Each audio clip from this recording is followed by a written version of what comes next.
Silicon Valley is currently obsessed with peak operational efficiency, urging founders to outsource every possible workflow to generative models. But delegating the hardest thinking work to an LLM creates a rapid cycle of mental weakness. By allowing the machine to make the decisions, the founder becomes the weakest link in their own company. When cognitive labor and content generation are cheap and abundant, speed is no longer a premium asset. It is a commodity that any competitor can buy with a subscription. This makes reality the only defensible moat left in a flooded market. In this context, reality is defined by physical stakes, verified human judgment, and the assumption of actual financial risk, things a machine cannot simulate. Most entrepreneurs are currently building companies that the frontier models are structurally designed to swallow up within the next few update cycles. Automating your cognitive load doesn't make you more formidable. It eliminates your only unique leverage against the machine, leaving you entirely vulnerable to the next model rollout. Consider a company that recently spent $350,000 building a custom AI system to replace a team of 11 virtual assistants. Those 11 assistants were an $11,000 monthly expense. They were already doing the job well. The $350,000 investment represented more than 3 years of capital spent on a back-office process that was already functioning. This data cleaning process was not the business's actual growth constraint. The company lacked customer demand. They didn't need faster processing, they needed more sales. By funding a vanity AI project, the founders starved their actual bottleneck of the capital and focus it needed to survive. Optimizing a non-constraint is a waste of resources. AI efficiency is useless if it's applied to a mathematical lever that doesn't actually move the business forward. Choosing a target market requires an accurate map of where the capital actually sits in the ecosystem. We can represent the entire U.S. wealth distribution as a single $100 bill. Only $2 of that total is shared by the bottom 50% of the population. Meanwhile, $31 is controlled by the top 1%. Most new entrepreneurs target the bottom 50% because it feels familiar and socially comfortable. They end up fighting for a share of that $2 fragment, where they are forced into low-margin price wars. These low margins prevent the founder from hiring talent, leading to a permanent capacity cap where the founder is trapped doing all the labor themselves.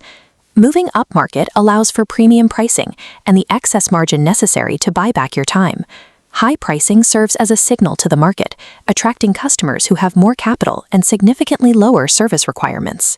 A flawed macroeconomic map leads to a business that is mathematically doomed to plateau, regardless of the founder's effort. The operational reality of scaling upmarket becomes clear when we compare two common client profiles. Dave represents the beginner client.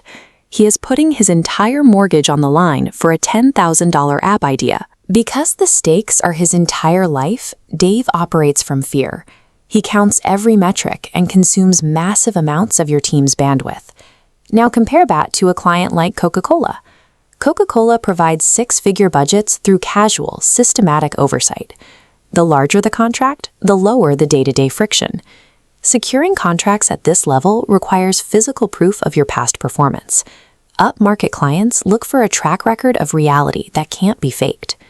Moving upmarket forces the founder to build a more durable, professional vehicle, which leads to exponentially better unit economics.